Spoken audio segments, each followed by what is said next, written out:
Tahan, walang kasinungalingan, serbisyong totoo lang.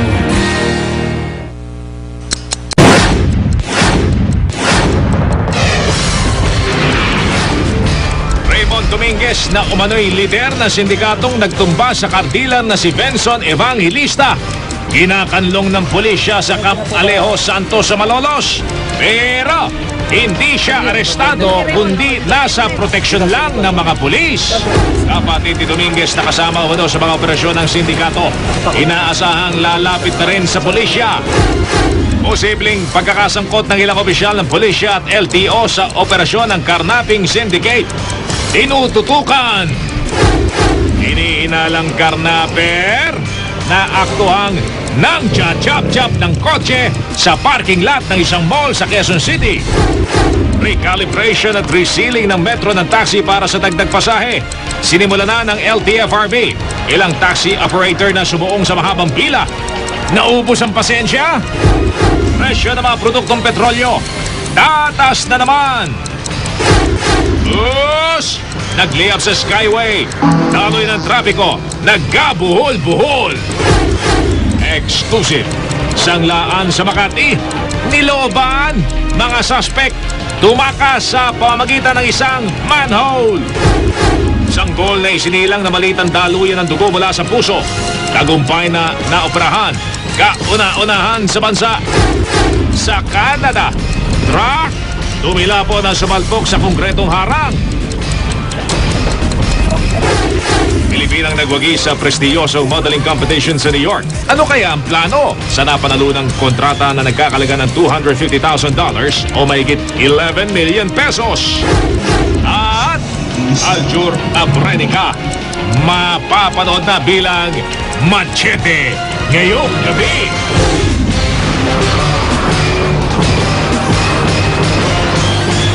Mula sa GMA Network Center, narito si Mel Bianco, Mike Enriquez.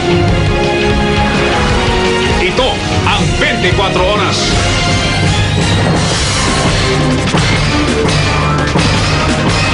Magandang gabi po, bantay sarado ng mga pulis Bulacan si Raymond Dominguez.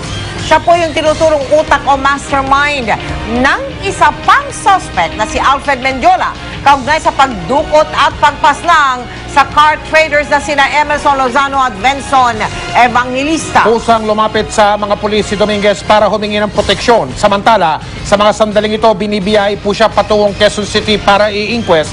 Nakatutok si Chino Gaston live mula sa Camp Alejo Santos sa Bulacan. Chino. Mel, Mike, pasado alas 6 ng hapon ng formal na tinurnover ng Bulacan PNP sa PNP CIDG ang kustodiya ng suspect na si Raymond Dominguez na buong araw nating inantatabayanan para masilayan at makuhanan sa kamera. Pero alas 6 na ng hapon o pasado alas 6 na ng hapon, nakita natin na naninigarilyo at kausap ang kanyang ina. Ito'y bago isinakay siya sa van na ibinigay na CIDG na siyang susundo sa kanya. Sa ngayon, hindi pa malinaw kung saan didiretso ang nasabing convoy ng CIDG. Nakakaalis lamang sa pagtataya natin ay mga 10 minuto pa lamang ang bago umalis, no? At pero pinaniniwala ang didiretso ito ng Campo Crame o hindi kaya sa Camp Karingal sa Quezon City. Mel, Mike, bago nito, 2 araw munang humingi ng protective custody o protection mula dito sa Bulacan PNP sa Camp Alejo Santos sa Malolos, Bulacan ang 26 na taong gulang na itinuturing na leader ng kilabot na Dominguez Carnapping Syndicate. Takot daw si Raymond Dominguez para sa seguridad niya. Kaya sa proteksyon ng pulisya siya sumukob pansamantala. Makalipas ilutang ng PNP ang kanyang pangalan na kabilang sa mga personalidad na minomonitor. Kasunod ng mga brutal na pagpatay sa mga car trader na sina Emerson Lozano at Benson Evangelista. Doble ang seguridad ng Bulacan Provincial Headquarters. Minomonitor ang lahat na bisita ni Dominguez. At dahil di naman arestado si Dominguez, maaari siyang maglabas-masok sa kampo kailanman niya gusto. Pero pag lumabas na raw sa kampo, di na siya sagot ng PNP. Maybe the word is talagang magpapa-custody muna siya rito sa amin as long as he wants. Kasi wala naman kaming basis for him to detain. Ang ginawa raw na ito ni Dominguez ay pagpapakita na hindi niya tatakasan ang aligasyon sa kanya. Masyadong sensitive ang issue, no? Hindi naman na magandang sabihin na may panganib sa buhay ni Roger at saka ni Raymond. At mahirap din namang sabihin na walang panganib sa kanilang buhay. And then at the same time, yung mga naglalabas ng balita na may manhunt operation na, pinaghahanap na ng alagad ng batas, as if na parang ang intention ni takbuhan yung kanilang responsibilidad. Pero itinanggi ng PNP Bulacan na nakatatanggap ng special treatment si Dominguez. Nakikitulog nga lang daw siya sa mga kwarto ng mga opisyal sa loob ng building ng Secret Service and Detective Office. So, nasa isang room, air condition room ba? No. Of course, ang condition kasi na ginawa ko is whatever na pwede namin ma-provide dito is yun lang. Nitong gabi ng Sabado, eksklusibong nasaksihan ng GMA News ang voluntaryong pagpunta sa Bulacan Police ni Raymond. Sinundo siya ng mga pulis sa kanilang bahay sa Kalumpit, Bulacan at bumiyahe patungong Camp Alejo Santos sa Malolos, Bulacan kasamang ina at kapatid. Ang abogado ni Dominguez at Bulacan Provincial Police agad nilinaw na hindi pagsuko ang naganap kundi paghingi ng protective custody. The safest place for my client as of today is this place. Sa eksklusibong panayam ng GMA News, iginiit ni Dominguez na wala siyang kinalaman sa pagdukot at pagpaslang kina Emerson Lozano at driver niyang si Hernani Sensil at kay Benson Evangelista. Humarap daw siya sa mga otoridad para humingi ng proteksyon. Patunayan din talaga na hindi ako nagtatago or natatakot sa mga bato sa akin. Talagang ang pinag-aalala ko lang o yung kaligtasan ko lang. Tungkol naman sa pagdidiin sa kanya ng nahuling suspect na si Alfred Mendiola, No comment ako dyan. Patunayan na lang niya. Mike, ayon mismo sa abogado ni Dominguez, anumang oras ay pwede daw lumutang itong kapatid ni Raymond na si Roger dahil ito ang pinag-usapan ng kapatid na unang susuko si Raymond bago si Roger. Mike? Sino ano magaganap ngayong gabi? Pagkatapos siyang dalhin sa Quezon City para i-inquest, ibabalik siya ulit? Diyan sa Bulacan? Ganun ba yun?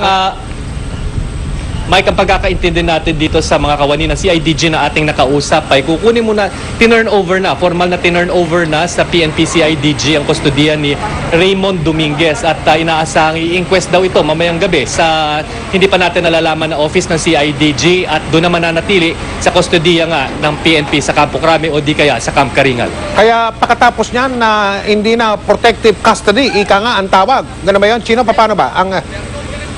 Yes, Mike, ang pagkakaintindi natin, pagkatapos ma-inquest ay formally charged na nga itong ating suspect. Kaya mananatili na ito sa kustodiya ng PNP at depende na sa disposition ng korte kung saan siya ikukomit o ibig sabihin saan siya ikukulong. Mike? Maraming salamat, Chino, at paalala sa mga nakikinig sa radyo at sa mga nanonood, ang mga pinakahuling kaganapan tungkol sa pagdala dyan kay Ginoong Dominguez sa Quezon City mula dyan sa may Bulacan ay tutukan nyo lang po dito sa 24 oras. Maraming salamat, Chino Gaston.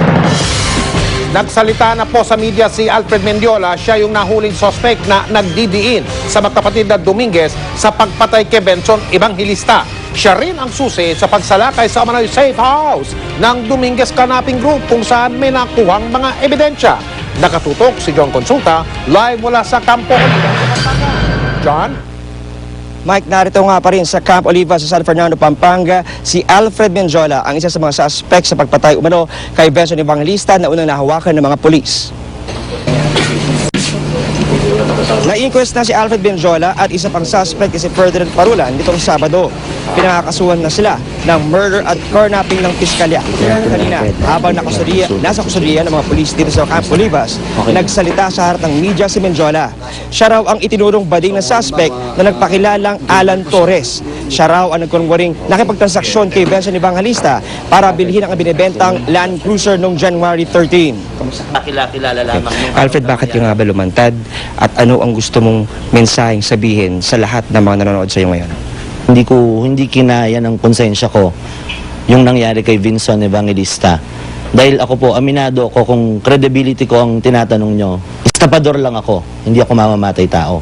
Estapador lang po ako. Nilinaw ni Menjola, hindi naging membro ng grupo nila Dominguez ang mga biktimang sina Emerson Lozano at Hernando Sensil at si Evangelista. Emerson Lozano, Hermanes Sensil, Benson Evangelista, wala po silang kinaangkupang anumang carnapping syndicate. Biktima po sila sa nangyaring to. Biktima po sila.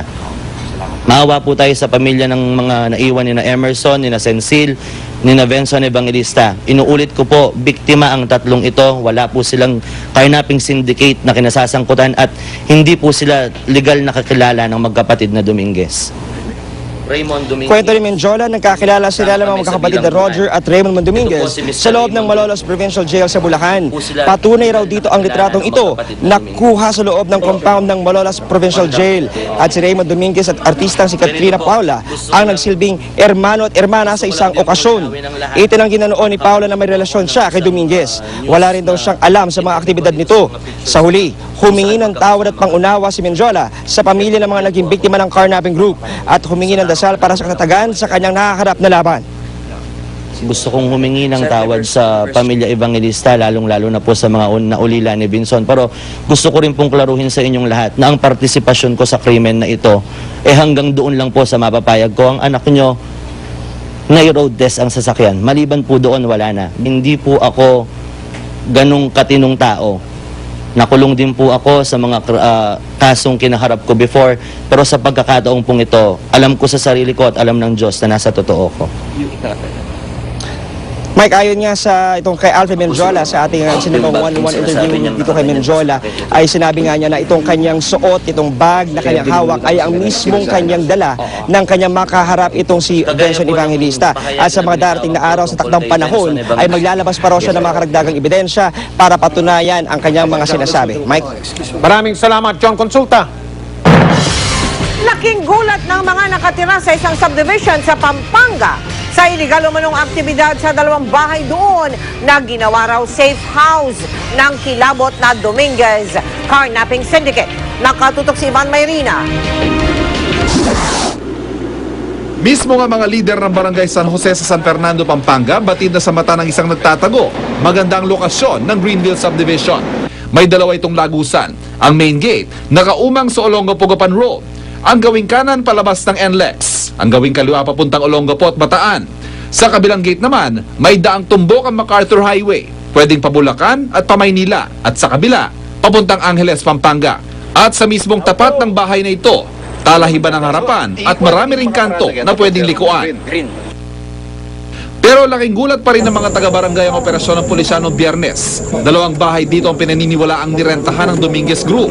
Sa mga bahay na ito, na-recover ang dalawang umano'y karnap na sasakyan, mga plaka, susi, mga baril at bala, at sari-saring umano'y gamit ng mga karnaper. Dito rin nakita ang sunog na lisensyang ito na pinaniniwala ang sa pinatay at sinunog na car dealer na si Benson Evangelista. Ang iba naman, wala raw kahinahinalang napansin sa nakalipas sa buwan na nangungupahan ng mga suspect sa dalawang bahay. Nakausap ng GMA News ang may-ari ng inupahang apartment pero hindi siya umarap sa kamera. Nagpakilala umanong Jason Miranda at Enrique Carl Lopez ang mga nangungupahan sa bahay na nagsimula noong August 2010. Hanggang January 17 pa raw ang kontrata nila sa apartment. Nasa edad 25 lang daw sila at mga empleyado raw ng isang agricultural company. Parehong magalang at wala rin daw problema sa pagbabayad ng upa. Hindi rin daw nito nakita ang mga sasakyang nabawi ng mga pulis nang salakay ng apartment nitong Biyernes. Sa isa pang bahay na umunoy ginawang safe house ng Dominguez Carnapping Group, nabawi naman ang iba pang gamit daw ng mga suspect kabilang ang mga dugo ang pantalon. Sa impormasyong nakuha ng mga opisyal ng barangay, nitong January 7 lamang daw ng upahan ng mga umunoy miyembro ng Carnapping Syndicate. Sinubukan naming tawagan ang numero ng bahay na ibinebenta na ngayon pero hindi ito sumagot. Kailangan yung mga nangungupahan bago tanggapin ng may-ari katulad ng mga apartment, kumuha muna ng barangay clearance sa barangay hall para malaman namin kung sino yung pumupunta dito ng tao dito sa barangay sa San Jose. Tsaka dito po, tulad po ng kung makikita rin ang Greenville, marami kasing exit yan Ivan Mayrina, nakatutok, 24 oras. Samantala, huli sa akto ang isang lalaki habang kinakarnap niya ang isang sasakyan sa loob mismo ng parking lot ng isang mall sa lungsod ng Quezon. Panoorin po natin itong pagtutok na ito ni Lia Manyala. Mangiyak-ngiyak pa ang 26 anyos na si Brian Quino nang humarap sa GMA News kanina. Nasa kote ng mga pulis si Quino na aktong nangangarnap ng sasakyan sa parking lot ng isang mall sa Fairview alas 8:30 kagabi. Mga guards natin sa SM Fairview ay nag-report sa amin. Merong isang tao sa loob ng sasakyan kinakalkal. Yung sinita, hindi naman daw sa kanya. Dahil nabisto, agad na ibalik sa biktima ang kotse. Aminado naman ang suspect sa nagawa, pero kwento nito, tanging mga gulong lang ang puntirya niya. May lalabas ko po sa parking lot. Kinukuha ko lang po yung gulong. Ano ginagawa mo sa gulong? Binibenta ko lang po. Nagbebenta rin po ng mga mags. Na malaki na po ma'am yung 4,000. Isang 4,000 ilang gulong? 4 po. Bago pa naaktuhan ng suspect ng mga pulis, isa pang kotse ang nauna na nitong nabuksan sa parking lot ng isa pang mall sa lugar. Tanggal na ang gulong ng narecover na kotse. Pati radiator at iba pang parte nito, chop-chop na rin. Sisisi na po ako ma'am. Bukod sa gamit ng mga susi, isa ring getaway vehicle na Toyota Corolla ang nakuha sa lugar. Sa inisyal na investigasyon, lumalabas na ang plaka nitong WRN 468 ay nakaw din mula sa isang Mitsubishi Adventure. Kaya payo ng QCPD Station 5 magdoble ingat. Dapat din daw na higpitan pa ang seguridad sa mga parking area ng mga mall. Maglagay tayo ng another lock doon sa Monebella. Lia Manyalak, nakatutok, 24 oras. Malakas ang kutob ng nanay ng dating miyembro ng Baywalk Bodies na si Rejoice Rivera na may kinalaman umano si Raymond Dominguez sa pagpatay sa kanyang anak. Nakatutok si Emil Sumangil. Naniniwala si Ginang Nieves Santos na si Raymond Dominguez ang sumundo at nakadate ng anak niyang si Rejoice Rivera ng Baywalk Bodies noong December 29 bago ito nawala at matagpo ang patay sa tabang exit sa North Luzon Expressway. Dati raw magkarelasyon sina Raymond at Rejoice, Diane Marie Santos sa tunay na buhay. Talagang clear and clear naman yung sinabi yun sa akin. Kaya naniniwala ako na yun talaga. Kasi yun ang nag-focus kami doon sa statement ni Rejoice na gano'n. Nagtungo sa tanggapan ng NBI Death Investigation Division ang ina ni Rejoice kasamang NBI Pampanga Provincial Office para isumite ang suot na t-shirt, short pants at underwear ni Rejoice nang madiskubre ang bangkay ng biktima noong bisperas ng bagong taon. Ipapa-DNA analysis sa mga ito. Ayon sa NBI, magtatagal ng ilang araw ang pagsusuri at titiyakin pa rin nila kung na-preserve ng wasto ang mga ebidensya dahil higit 3 linggo na ang lumilipas mula nang maganap ang krimen. We have to assess kung it was properly preserved or not. If it could have undergone contamination, deterioration, decomposition. Kasi may biological material dyan eh. Inamin ni Ginang Santos na natatakot siya ngayon pero iba raw talaga ang kutob niya nung buhay pa raw ang anak. Minsan nagkwento na ito na malimit ang pag-aaway at pagseselos umano ni Raymond. Love triangle, may ganito. Kaya yun nga po ang gusto naming malaman. Nais ni Ginang Santos na makausap si Raymond Dominguez na anyay huli niyang nakita ng personal noong burol ni Rejoice. Dala ang korona ng patay na ito.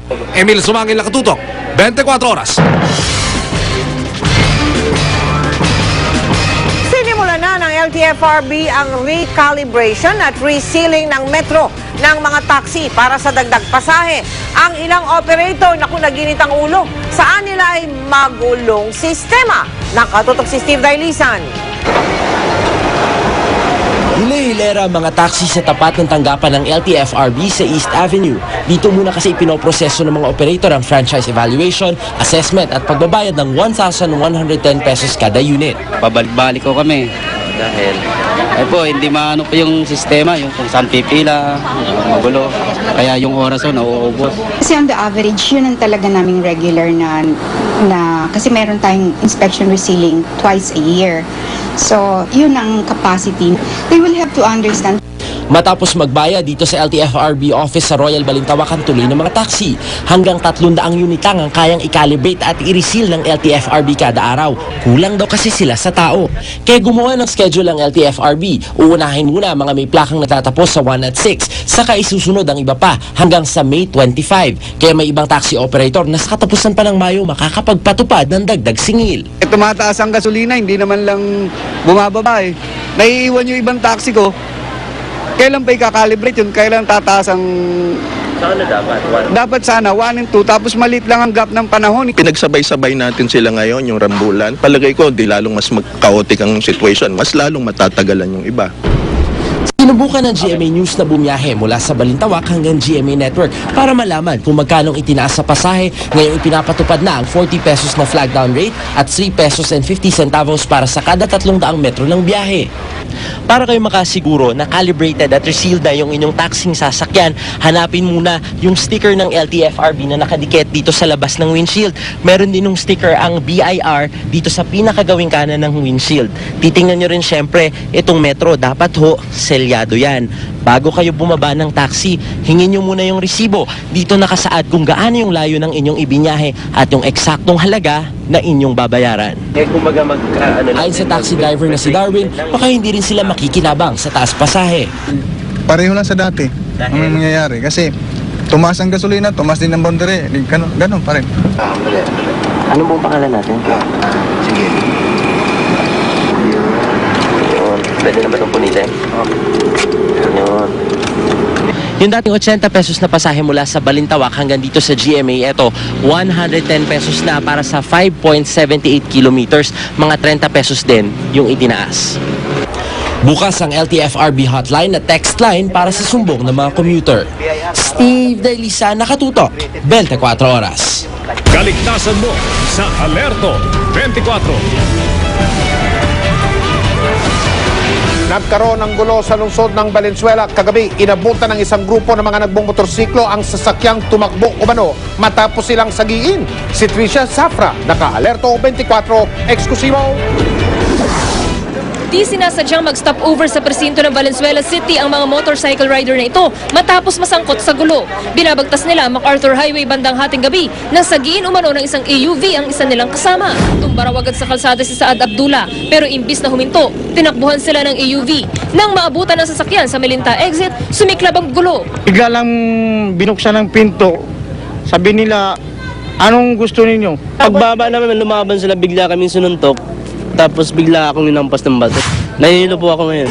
Sa gitna ng away, humarurot daw palayo ang AUV at iniwan ng dalawang pasaherong nakikipag-away, sina Rodney Calyang at Reynan Galang. Pero anila, hindi sila ang nag-umpisa ng gulo dahil tulog sila sa biyahe. Gising na lang namin dito sa Malinta, nagkakagulo na sila. Pinilit ko silang awatin ayaw paawat Pinasinungalingan naman ito ng mga nagrereklamo. Ikaw naman ang suntukin, hindi ka lalaban, kahit ang langgam nga Pag apakan mo yun, kakagatin ka. Sasampahan ang reklamong physical injuries ng mga rider, sina Calyang at Galang. Tricia Zafra, naka-Alerto 24. Pinasok ng mga magnanakaw ang isang tao pahambay sa lungsod ng Quezon. Natangay nila ang mahigit 100,000 pisong halaga ng mga alahas at kagamitan. Si Micaela Papa, naka-Alerto 24. Masayang umuwi ang tatlong magkakatrabaho sa medical insurance company matapos ang 3 araw na pagkadestino sa Cavite nitong linggo. Pero ang kanilang saya agad napalitan ng pagkadismaya. Nadatnan kasi nilang ikinandado ng kanilang landlady ang gate ng inuupahang bahay sa kanto ng Quezon Avenue at Barangay Santo Domingo. Kasunod na nilang nadiskubre na puwersa na pala nang di pa natutukoy na salarin ang lock ng kanilang bahay. Ang masaklap sa kanilang pagkawala na nakaawan sila ng mahigit 100,000 pesos na halaga ng kagamitan. Kaya agad kami akyat, nagulat na rin kami pag pumunta kagad ng barangay. Hindi ko na alam yung sarili namin kasi syempre gutom pa kami galing sa biyahe. Sama sa tinangay na magnanakaw ang alahas, credit card, papeles at mga lotion. Pati ang plancha at takoy, di na pinatawad. Sabi sa kanila ng landlady, pinadlock nito ang bahay sa pag-aakalang di na babalik ang tatlo. Pero hindi raw niya napansin na nilooban na pala ang bahay. I still have the money to buy for all those things. Ang gusto ko lang justice lang talaga. Gusto ko lang malaman kung ano talaga ang buong pangyayari. Patuloy namang iniimbestigahan ng pulis ang insidente. Micaela Papa, naka-Alerto 24. Balita mula sa ibang bansa, pinadala ng ating News Cooper ang pagbaha sa Jeddah sa Saudi Arabia dahil daw sa baradong drainage. Yan at iba pang nakalap ng ating mga News Coopers sa pagtutok na ito ni Josh Villanueva. Ito ang bahang dulot ng 4 na oras na pag-ulan sa Jeddah, Saudi Arabia. Ayon kay News Cooper Deo Francis, isang OFW, mahina lang daw ang ulan nitong Biyernes. Pero dahil sa baradong drainage, naipon ang tubig. Tambak na basura naman ang naipon sa bahagi ng ilog na ito sa Marilao, Bulacan. Kwento ni Youth Cooper Aimee Singian, 4 na araw na ang mga basurang nangangamoy na. Posibleng inanod daw ito dahil sa mga pag-ulan nung 1 linggo. Sana raw, maaksyonan agad ng mga otoridad ang problema. Isang kotse naman ang bumangga sa isang puno ng saging sa Santa Rosa, Laguna. Hinala ni Youth Cooper Emer Meneses, posibleng nakaapekto sa paningin ng driver ang fog kaninang madaling araw. Pwede rin kayong magpadala ng mga video at litrato ng mahalagang balita. Mag-log on lang sa www.uscoop.tv.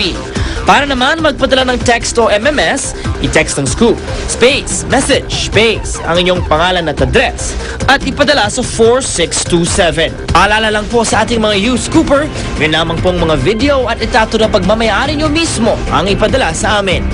Tandaan ninyo mga kapuso, basta may balita sa lugar ninyo, i-Scoop ninyo.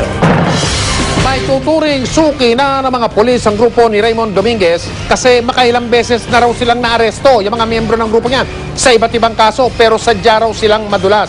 Tanong tuloy ni DILG Secretary Jesse Robredo, hindi raw kaya may mga kakuntsaba silang mga pulis at mga tauhan ng iba pang ahensya ng gobyerno? Nakatutok si Marisol Abduraman. Ito. Matagal lang nasa PNP Rogues List ang Dominguez Carnaping Group. Ilang beses na rin labas-masok sa kulungan ang mga umunoy miyembro at leader nito. Mahigit 20 kaso na rin daw ang kinakaharap nila pero nakakapagpiyansa kaya nakakalaya. Professional daw kumilos, mabilis gumalaw, malinis magtrabaho. Kaya duda ni DILG Secretary Jesse Robredo, hindi lang ang magkapatid na Raymond at Roger Dominguez ang nagpapatakbo ng umunoy sindikato. Ako po hindi ko inaalis na hindi lang pulis, baka po iba pang ahensya ng pamahalaan. Pero ayaw pang magpangalan ni Robredo habang iniimbestigahan ang kaso. Yung carnapping po, hindi naman yung lalaki at lalaganap kung wala pong mga kasama, nagre-register ng mga sasakyan, kung wala pong mga iba pang kasama na nagpapalago po ng negosyong ito. Magtataka po kayo, isa doon no bail, pero may bail. Ibig po sabihin, kailangan po natin imbestigahan, siyasatin natin, sino po yung dahilan kung bakit yung mga kasong no bail, may bail. Hindi na raw bago sa PNP ang impormasyon may posibleng sangkot na pulis. Marami tayong informasyon na nare-receive, merong written, merong telepono. We still have to establish evidence and gather evidence to validate this information. Hindi pa raw tapos ang investigasyon ng PNP sa kaso ni Emerson Lozano at kasamang si Hernani Sensil, pati ni Benson Evangelista. Pero may connection daw rito ang grupo ni na Dominguez. Sa ngayon, may 2 suspect ng hawak ang PNP, sina Alfred Menjola at Ferdinand Parolan na na-inquest na nung Sabado. Bukod pa dito mga na-recover sa isang subdivision sa Pampanga na pinaniniwala ang pinagkutaan ng grupo. I'm confident that the evidence is strong. We just have to file it dahil yun ang nire-require ng batas. Sa sinumpang salaysay ng suspect na si Menjola, sinabi nito na kasama siya ng grupo ni Dominguez nang karnapin at dukutin si Evangelista noong January 13. Hindi raw niya nakitang pagpatay kay Evangelista. Inutusan daw kasi siya ni Dominguez na bumili ng gulong at gasolina. Nalaman na lang daw niyang itinapon ang bangkay ni Evangelista sa Nueva Ecija. January 14, nakita ang sunog na bangkay ni Evangelista sa Nueva Ecija. Tuloy ang investigasyon ng pulisya para makumpirma ang sinabing ito ni Menjola. Marisol Abduraman, Nakatuto, 24 Oras.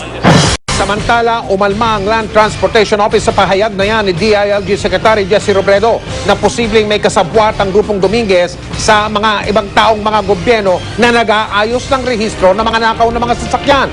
Ang hamon ng tagapagsalita ng LTO na si Bobby Rico Hermoso kay Robredo magpakita ng ebidensya. Tataas na naman ang presyo ng mga produktong petrolyo. Simula mamayang hating gabi, halos ganitong nangyayari kada linggo.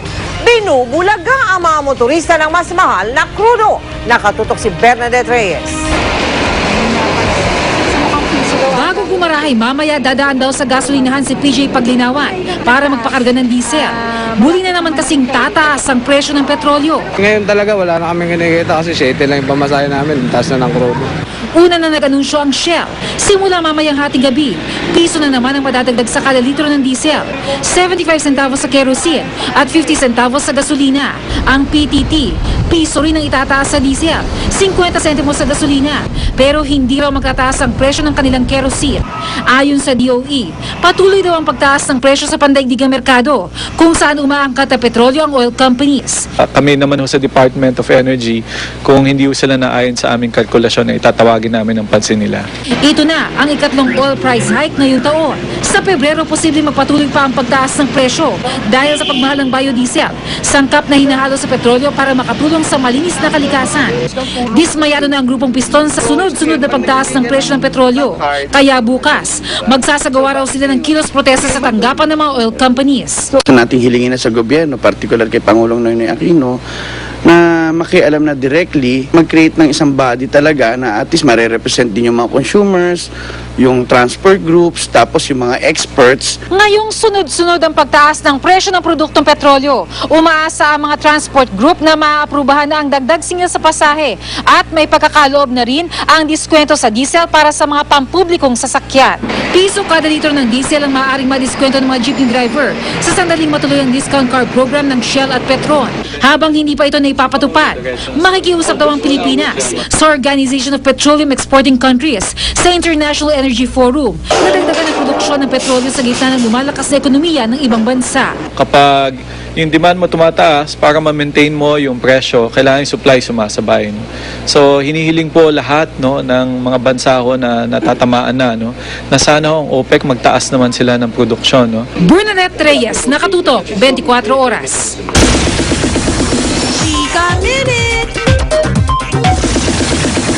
Hello mga kapuso, kamusta ang inyong weekend? I'm sure mag-enjoy kayo sa mga chikang baon ko today. Pambansang kamao Manny Pacquiao nakipagrak-rakan sa isang music event. Nakipagtagisan pa sa pagrarap kay Elmo Magalona. At Machete star Aljon Abrenica matutunghayan live sa mismong set ng bagong primetime show. Abangan yan at iba pa mga chika, maya-maya lang. Susunod! Eksklusibo! Bus naglayap sa Skyway. Daloy ng trapiko, nagkabuhol-buhol. Eksklusibo pa rin, mga magnanakaw naghukay para mapasok at makatakas sa niloobang sanglaan sa Makati. Bagong silang na sanggol na maliit ang daluyan ng dugo mula sa puso. Inoperahan! Kauna-unahang Pilipina na nagwagi bilang Supermodel of the World. Ano kaya ang plano sa napanalunang kontrata na katumbas na mahigit 1 milyong piso? Malalaman natin sa pagpapatuloy ng 24 oras na may live na kuha ng GMA Traffic System sa EDSA Kanto ng Ortigas. Yung mga pulang ilaw, yung pataas doon sa flyover papuntang Pasig, yung nasa ilalim naman sa baba papunta Makati, yung mga pulang ilaw, mga sasakyan patungong Cubao.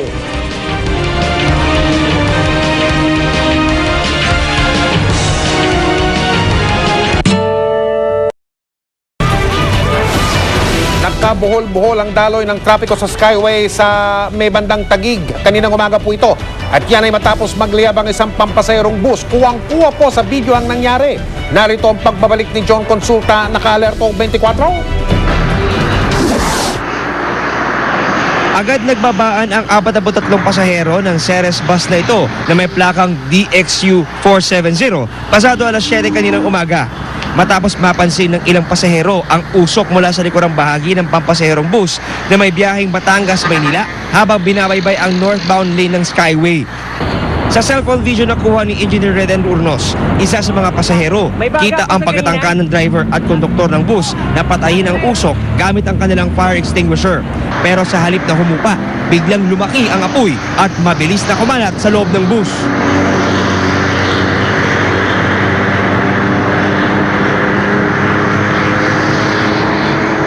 May dumating naman mga bumbero, pilit binubagaan ng tubig ang natutupok na bus mula sa ibaba ng Skyway. Tumulong din ang ilan pang mga pamatay sunog na mabilis na umakyat sa Skyway. Nang maapula ang apoy, tumambad ang tupok na pampasaherong bus. At sa loob ng bus, bakas ang mas matinding pinsala. Pero tumunog. So ngayon yung pinto, tinitignan kanina, bumaba. Eh kami una nakapansin ng sunog dahil nasa likuran kami. Biglang umusok. Opo. Tapos sinabi ko, kasi nag-alarm yung panel board ko. Okay. Pagbaba ko, titingnan ko sa likod, lumiyab na. Pinababa ko na lang ang pasahero. Walang nasaktan na pasahero pero nagkabuhol-buhol ang trapiko sa northbound lane sa Skyway matapos pansamantalang isara ang dalawang lane nito. Hinala ng mga otoridad, posibleng problema sa electrical wiring ng bus ang ugat ng sunog. Charles Gusto na Kalerto, 24. Sa lagay naman ng panahon, buwan ng Enero pero asahan pa rin daw natin ang kalat-kalat na pagulan sa iba't ibang bahagi ng bansa. Ayon po sa Pag-asa dahil po yan sa umiiral na easterly wind sa Southern Luzon, Visayas at Mindanao. Paalala ng Pag-asa, pag-ingat sa biglaang pagbaha at landslide lalo na sa mga lalawigan ng Aurora at Quezon, pati na rin sa Palawan. Asahan din ang pag-ulan sa Northern at Central Luzon, kabilang ng Metro Manila kung saan naiiral pa rin daw ang hanging amihan. Chika Minute! Nagpakitang gila si Manny Pacquiao hindi sa pagboboxing kundi sa pagrarap.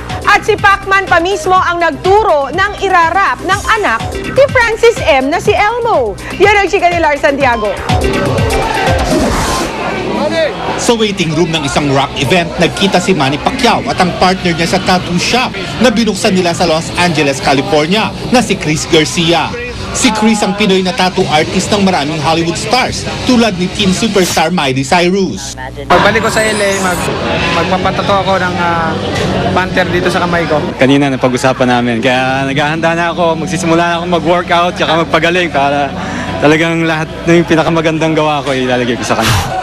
Ganado si Pacman ng gabing yun, pati sa pakikipag-usap sa iba pang celebrities na nakasalamuhan niya sa waiting room tulad nina Isabel Daza at ni Pinoy rock icon Pepe Smith.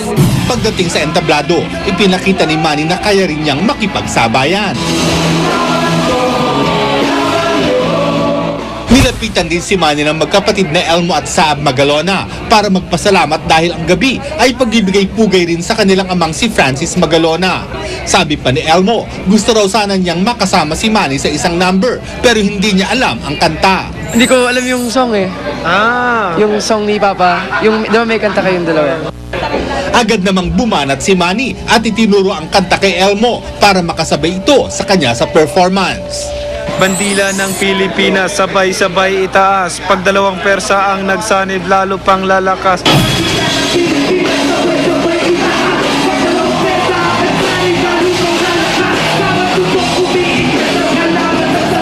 Lars Santiago, updated sa Showbiz Happening. Sa pagbabalik ng Chika Minute, si Aljor Abrenica bilang si Machete, live nating makakapanayam. Tutukan niyo yan mga kapuso, mamaya. Susunod, exclusive, sanglaan sa Makati nilooban ang mga suspect. Dumaan sa manhole. Sanggol na isinilang na maliit ang daluyan ng dugo mula sa puso, tagumpay na naoperahan. Sa kauna-unahang pagkakataon, Pinay tinangal na Ford Supermodel of the World. Tutukan lahat ng yan dito sa 24 Oras.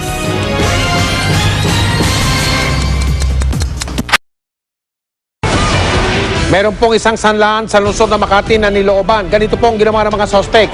Dumaan sila sa manhole, tapos naghukay sila patungo dun sa sanlaan. Si Julius Segovia, naka-Alerto 24, eksklusibo. Sa manhole na ito sa Barangay Pitogo, Kalayaan Avenue sa Makati, sinasabing pumasok ang di bababa sa tatlong suspect. Gamit daw ang hydraulic jack, lagaring bakal at bareta. Nabutas nila ang sementong sahig ng Marapon Shop, kaya nabigyang dana panloloob sa sanglaan. Naiwan pa ng isa sa mga suspect ang kapares ng tsinelas at kita rin ang mga bakas ng putik sa loob. Pero mukhang mahihirapan daw matunto ng mga salarin dahil walang CCTV sa sanglaan. Siguro between Saturday ng gabi hanggang kagabi kasi hindi to basta-basta siya ng isang mabilisan. Siguro mga 2 hanggang 3 tao ito siya na tumira. Sinira ng mga suspect ang vault kaya nalimas ang pera at samut-saring klase ng alahas. Sa kabuuan, aabot ito sa 1.3 million pesos. Sa itaas ng pawn shop na nunuluyan ng appraiser at katiwalang si Nestorio Capino Jr. Pero hindi raw niya namalayang may nagbubutas na pala sa sahig ng establishmento. Alas 8 ng umaga kanina lang nila nalamang may panloob na naganap. So wala naman kaming narinig na ganun. Kasi kung maano ka, mali araw, may dito sa kabila yung meat shop, mag-ano kasi, magtaddan ng baboy yun. So akala mo sa kanila yun. Tapos marami pang sasakyan. Iniimbestigahan muna natin, alamin natin lahat-lahat kung ano ba talagang motibo dito, kung may sabuatan ba dito, talagang purely pagnanakaw lang talaga. Hindi na bago ang ganitong modus. Ganyan din ang ginawa sa sanglaan sa Makati noong Disyembre, pati sa bangkong ito sa Iba, Zambales. Kaya payo ng PNP sa mga establishmentong nagtatago ng malaking halaga. Maglalagay sila ng mga security guard sa labas para mamonitor kung may incident. At saka kailangan sir, makaya sila ng CCTV camera. At the same time, alarm sir sa vault. Julio Segovia, Nakalerto, 24. Isang pulis at kinakasama niyang babae ang natagpo ang patay sa loob ng inuupahang condominium unit sa Maynila. Parehong may tama ng baril ng bala ang dalawa. Nakatutok si JP Soriano. Napasugod ang MPD Soco sa isang unit ng University Flat sa Maynila matapos matuklas ang may patay na babae at lalaki sa loob. Kinilala ang mga biktima na sina Lulu Andres, negosyanteng may-ari ng ilang franchise ng isang salon at live-in partner niyang si Police Chief Inspector Janton Albano na nakadestino sa Tuguegarao. Kapwa sila may tama ng bala mula sa iisang baril. January 20 pa nang huling pumasok sa unit ang dalawa. Tumawag na yung ina ng babae. Ang nakasagot, ang may cellphone kasi ang ina doon sa kasama ko, number. Sila nag-uusap ng dalawa na kinakabahan na siya kasi tinatawagan daw niya yung anak niya. Hindi daw nagsumasagot. Kaninang umaga, pwersang pinasok ng kapatid ni Lulu ang unit matapos may mag-report ng masangsang na amoy na umalingasaw doon. Doon nakita ang mga bangkay, pati ang 9mm na baril ni Albano at 2 basyo ng bala. Sa inisyal na investigasyon ng pulisya, lumalabas na maaring nabaril ni Albano si Andres at pagkatapos ay maaring ang buhay naman niya ang kanyang tinapos. Pero biniberipika pa ito. Siguro gunshot pero hindi pa natin ma-determine kasi state of decomposition na yung victims eh. Although doon sa room na yun, wala namang possible entry. Ayon sa kapatid ni Lulu, wala siyang nalalaman na pag-aaway ni Lulu at ng pulis. Hiwalay daw sa asawa si Lulu, habang binata naman daw ang pulis pero may anak daw sila at kada linggo lang kung magkita. Then wala naman kinukwentong about their fights or something, wala. Basta we're happy. Then after that, sabi sa akin, we'll go to Manila kasi may firing competition and that's it. Tinitignan pa rin daw ng MPD kung may posibleng iba pang sangkot sa krimen. JP Soriano, nakatutok, 24 oras. Truck sa Canada na sumalpok sa konkretong barikada at tumilapon at muntik pang sumalpok sa isang kotse. Sa Germany naman, kotseng tumatakas sa mga pulis. Sa bahay naman sumalpok. Kauna-una ang tagumpay ng operasyon dito sa Pilipinas. Isang sanggol na hindi sapat ang daluyan ng dugo mula sa puso. Dito nyo mapapanood sa 24 oras na may live na kuha sa pamagitan ng GMA Traffic System. At ito po ay sa may Kamatchile. Diyan po ito sa may Caloocan, papunta at galing na North Luzon Expressway. Yung mga nasa kanan po, mga pulang ilaw, sasakyan papasok ng NLEX. At yung mga puting ilaw, mga sasakyan na papalabas ng North Luzon Expressway, papasok ng Metro Manila. Live na kuha pa rin ng GMA Traffic System, EDSA at NIA Road. Yung mga pulang ilaw sa bandang kanan, patungong norte, EDSA North, mga Kapuso at Caloocan. Yung mga kulay puting ilaw, mga sasakyan patungong direksyon ng Cubao. Ito naman po ang live na kuha ng GMA Traffic System sa EDSA, kanto ng Ortigas. Yung sa taas po na flyover ay papunta pong direksyon ng Pasig. At yung nasa ilalim naman po mga Kapuso, yung mga pulang ilaw ay patungong direksyon pa rin ng Pasig. Mula po yan sa may Ortigas. At yung mga puting ilaw ay mga sasakyan na patungong direksyon ng San Juan.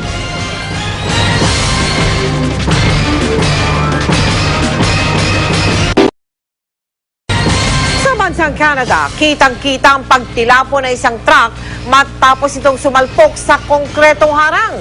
Sa kuha ng dashboard camera ng isang kotse, yan makikita yung paparating na truck. Bigla itong bumangga sa harang at muntikan pang sumalpok doon sa kotse. Pabutit agad nakailag yung driver ng kotse. Kinasuhan ng reckless driving ang driver ng truck.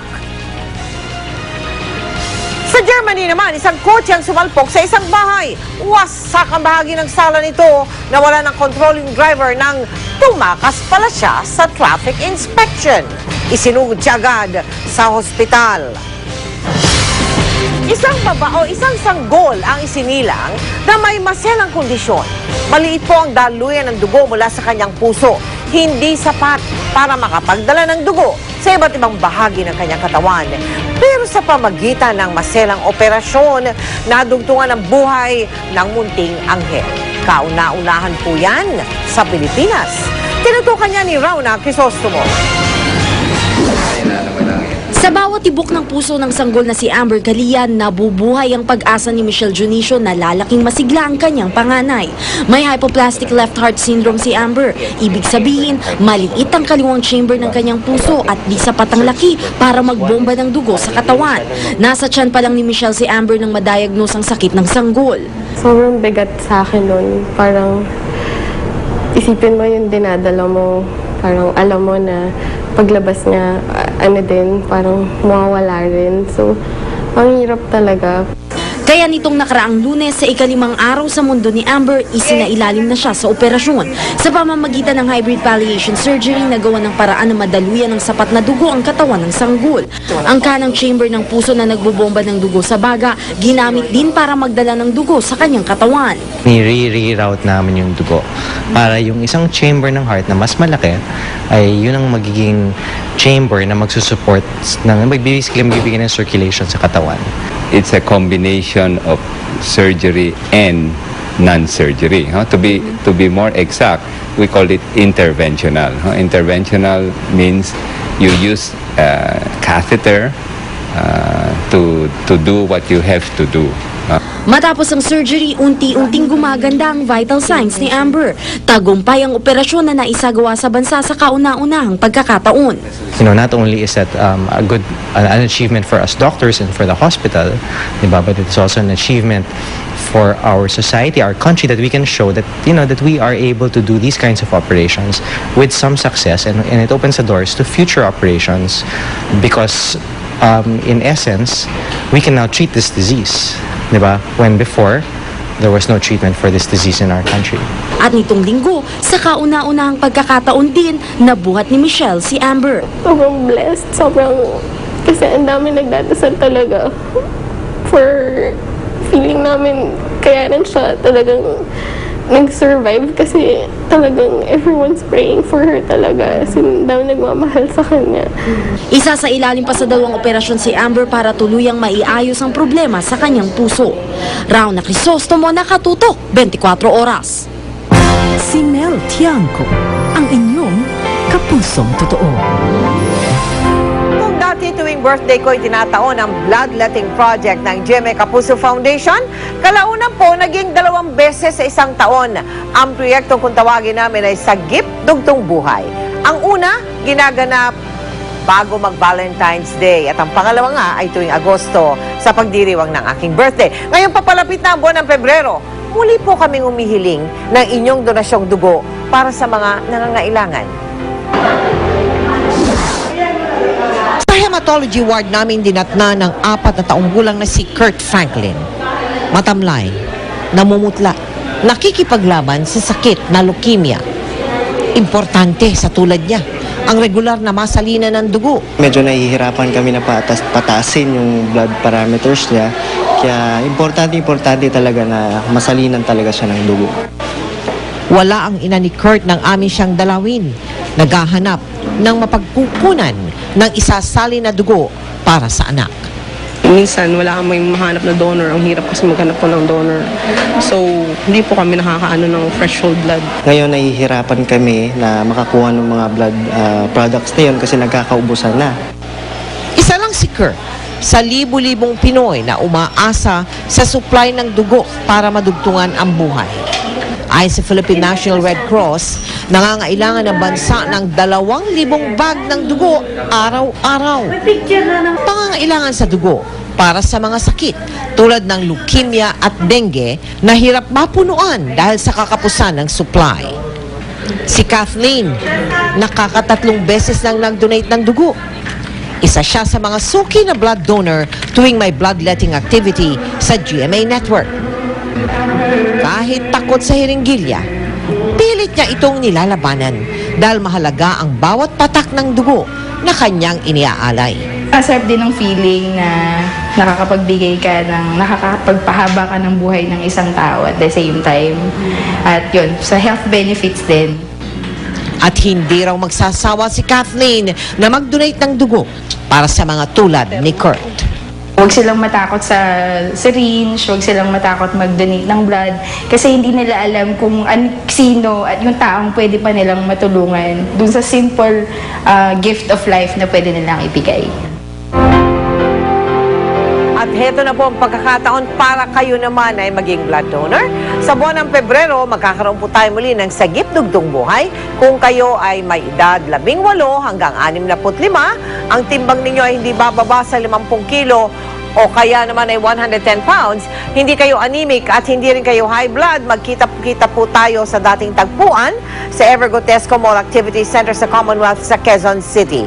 Markahan po ninyo ang petsa ay 11 ng Pebrero, araw po ito ng Biyernes, para hindi ninyo makalimutan.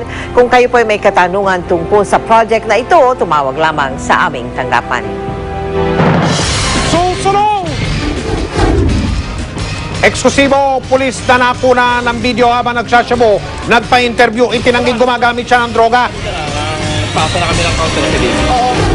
Mas mabigat na parusa laban sa mga karnaper isinusulong sa Senado at iba pang mga balita sa pagpapatuloy ng 24 oras.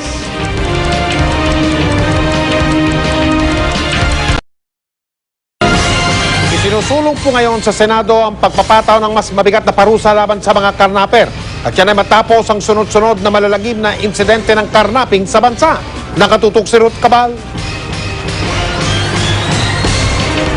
Ang nasa batas ngayon, pwedeng magpiyansa ang taong nakasuhan ng carnapping. 30 taong pagkabilanggo ang maximum penalty nito, maliban na lang kung may kasamang pagpatay na may katapat na life imprisonment. Sa inihaing panukalang batas, si Senator Chis Escudero gusto niyang amyendahan ng RA 6539 o Anti-Carnapping Act of 1972 para gawing capital offense ang carnapping dahil itatrato raw itong krimen laban sa national security. Kung capital offense na ang carnapping, habang buhay na pagkabilanggo na ang maximum penalty nito. Ugat ng lahat ng krimen, pwede nating maitrace sa carnapping. Bago mang hold up ng anumang bangko establishmento ang hold upper, gagamit yan ng carnap na auto. Bago yan pumatay ng sinumang tao, bago yan mangidnap, gumagamit palagi ng carnap na auto. Sa bersyon namang inihain ni Senator Antonio Trillanes, gagawing non-bailable offense ang carnapping. Kung una, ito'y mapapatunayang ginawa ng isang carjacking syndicate. Kung ito'y ginawa ng persahan, may intimidation at sa marahas na paraan. At kung ang may-ari ng kotse, driver o pasahero ay napatay. Marami pa sana na biktimang na-save. Kung yung ibang mga carnappers na recidivist, na-detain na. No? Si Senate President Juan Ponce Enrile na naging biktima na rin ng carnapping, iba naman ang pananaw. Pwede naman daw hindi baguhin ang batas. Ikabit na lang daw ang carnapping sa mga kasong pagpatay para maging non-bailable. Kaya rin daw masugpo ang carnapping. Just law enforcement. A really, honest to goodness, consistent, purposive enforcement of the law without let up. That's all. That's all you need. Sa Miyerkules, magsasagawa ng hearing ang Committee on Public Order and Illegal Drugs para questionin ng DILG, PNP at iba pang opisyal tungkol sa lumalalang kriminalidad sa bansa at kung ano ang ginagawa nila para sugpuin ito. Kasama sa imbitahan sina DILG Secretary Jesse Robredo, PNP Chief Director General Raul Bacalzo at iba pang opisyal. Ruth Cabal, Nakatutok, 24 Oras. Chika Minute! For the first time, isang Pinay ang nanalong Ford Supermodel of the World. Siya si Danica Flores Magpantay. At sa panayam ng GMA News, nagkwento si Danica sa mga plano niya after winning the title. Ang chika hatid ni Lar Santiago. Ito ang litrato sa official news release ng 2011 Ford Supermodel of the World. Tampok dyan ang kababayan nating si Danica Flores Magpantay. Kasama niya ang runners-up na models mula sa Lithuania at Poland. Sa mahigit 50 sumali, si Danica ang nagwagi. Nagulat po ako pero masayang-masaya po ako. Part 1 ng kontrata is nanalo po ako 250,000. Masaya rin po ako kasi parang hindi ko naman po inisip na magiging yung part na rin po ako ng Ford Modeling Agency sa New York. Hindi naman nakapagtataka na natural na kay Danica ang pagmumodelo kahit 17 years old pa lang siya. Ika nga, it's in the blood. Ang mami niya kasing si Lala Flores, itinanghal na Ford Supermodel of the World Philippines noong dekada 90. Ang elder sister ni Danica na si Daniel, kasama naman niya sa kompetisyon at pumasok pa sa top 8. Dahil nakakontrata na para sa isang taon ang kanyang modeling work sa New York, gusto na rin daw ni Danica na mag-ipon para doon na rin makapag-aral. Lubos din ang kanyang pasasalamat sa oportunidad na ibinigay sa kanya ng Diyos, pati sa suporta ng mga naniniwalang kaya niya. Mas naging confident po ako kasi po parang alam ko na may bibigay talaga yung mga Pilipina dito po sa New York. Kayang-kaya po ng mga Pilipinong modelo yung New York po. Ngayong tinanghal na international supermodel, ready na raw si Danica sa challenges ng modeling industry sa New York. War Santiago, updated sa Showbiz Happenings. Up next, ang pagsilip sa taping ng pinakabagong telepantasya ng GMA, ang Machete. Huwag bibitiw dito sa 24 Oras.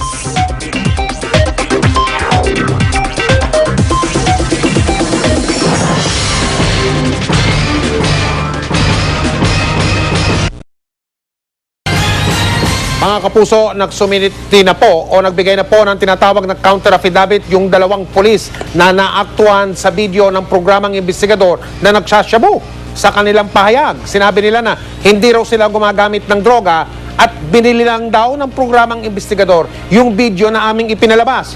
Nakatutok si Lia Manyalak, eksklusibo. Sa unang pagkakataon, humarap na sa GMA News si PO1 Antonio Carmona, ang isa sa dalawang pulis na nakuna ng video ng programang investigador na aktong nagsasyabu ng nakauniforme pa. Pero itinanggi ni Carmona na gumagamit siya ng droga, lalo't nagnegatibo ang drug test sa kanya. Kaya muna natin tapusin yung mangyayari doon sa hearing. Pero ang importante raw, negative ako sa drug test na hindi ako gumagamit ng mga pinagbabawal na gamot na yan. Sir, ito na lang, ano yung sagot mo dun sa sinasabi na nga na nakunan ka ng video? Di ba nakunan, isa ka dun sa nakunan ng video? Hindi, sa hearing ko na lang ako pagka mayroon lumabas na decision ng NAPOLCOM. Pero tinatanggi mo ba na ikaw yung nasa video? O? Doon na lang po natin kasi may proper forum naman Ang isa pang pulis na nakuna ng video na si PO1 Richard Giab naman, nagpositibo sa drug test. Kanina, nagmamadali siyang umiwas sa amin at tumangging humarap sa kamera. Ngayong araw nagsumite ng counter affidavit ang dalawang pulis sa NAPOLCOM. Ayon sa NAPOLCOM, itinanggi ng dalawang pulis na gumagamit sila ng bawal na gamot. Sinabi rin ng isa sa kanila na hindi naman daw siya buang nakunan sa video, kundi simpleng paninigarilyo lang. Nais din nilang malaman kung sino ang kumuha ng video. Meron din silang question dito na baka raw ito ay nabili, ito ba ay kung saan nakuha, no? At may allegation din na inaalam nila kung sino yung kumuha ng video. Bakit daw? Siguro maaaring doon sa kanilang hinaharap na kaso para magkaroon siguro sila ng linaw tungkol doon sa kung paano nangyari ito. Para makatulong sa investigasyon, ipapatawag din ng NAPOLCOM ang crew ng investigador na nakakuha ng video. May 3 araw ang NAPOLCOM para tapusin ang pre-charge evaluation na aalam kung may basehan na sampahan sila ng reklamo. Nagsumite na rin ang counter affidavit ang dalawa pang Caloocan police na nagpositibo sa random drug test na ginawa kasunod nito. Sila ay sina PO2 Armando Jimenez at PO3 Hermil Lumba. Kapwa nila itinangging gumagamit sila ng droga. Lia Manyalak, nakatutok, 24 Oras. At narito po ang pahayag ng programang investigador kaugnay sa paratang na binili namin yung kontrobersyal na video ng pagsasyabo ng mga pulis. Naninindigan ng investigador na ang video ni na PO1 Richard Giab at PO1 Antonio Carmona ay sariling kuha ng investigador. Hindi po namin binili ang video. Malinaw din sa surveillance video na aktwal na gumagamit ng shabu at hindi lang sila naninigarilyo. Resulta po yung nakunang video na yan ng ginawang surveillance o pagmamanman ng investigador na nagsimula pa po noong Nobyembre 2010. Sa pinalabas ng investigador noong mga nakaraang Sabado, sadyang tinakpan at pinutol namin ang mga eksena ng aktwal na paghitip ng shabu ni Gia Abad Carmona. Ito ay alinsunod na rin sa patakaran ng MTRCB na may mahigpit na nagbabawal sa pagpapakita ng tinatawag na depiction of drug use.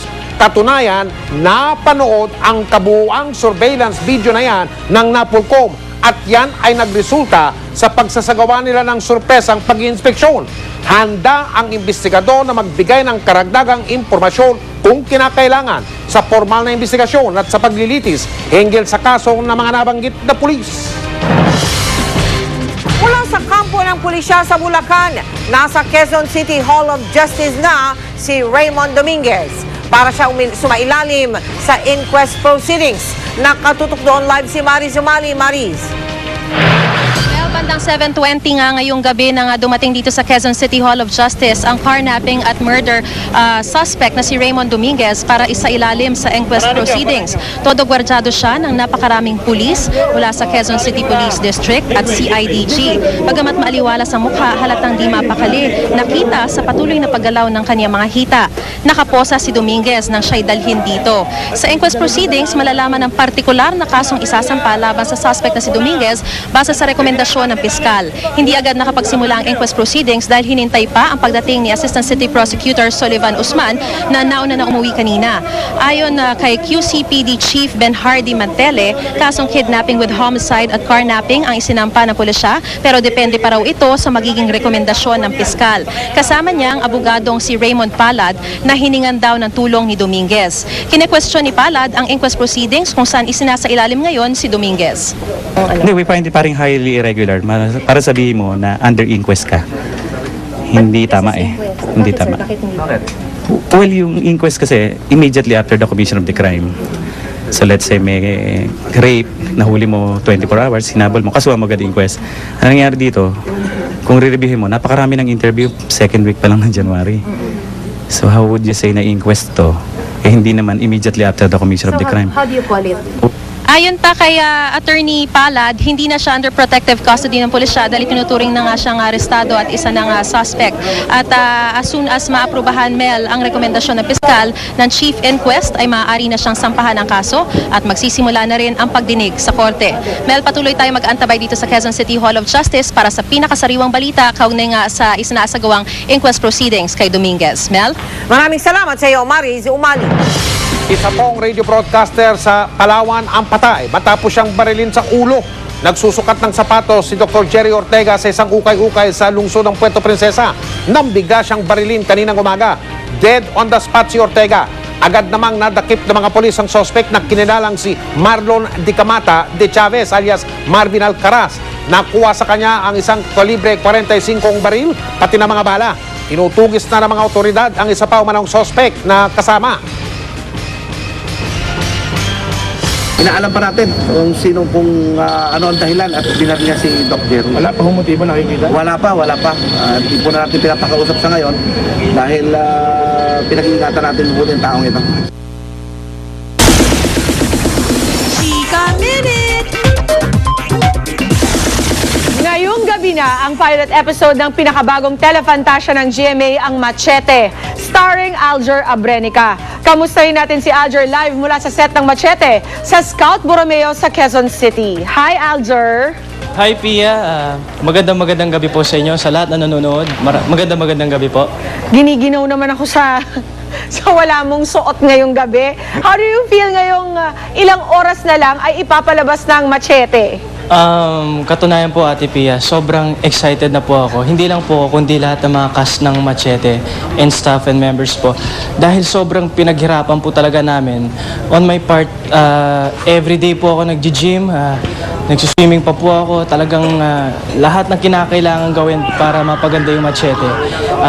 Ginawa po namin, pati fight scenes po namin, maghapon po namin ginagawa yan ilang araw.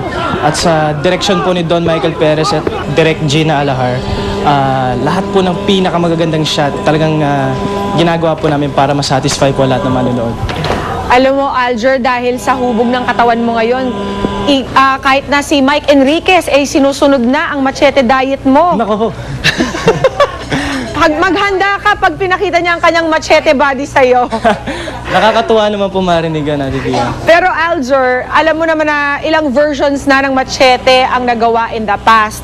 Ano ang kaibahan ng pinagbibidahan mo ngayon sa mga naunang machete?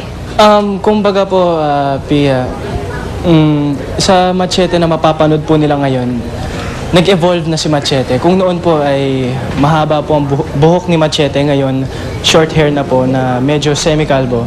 At ngayon,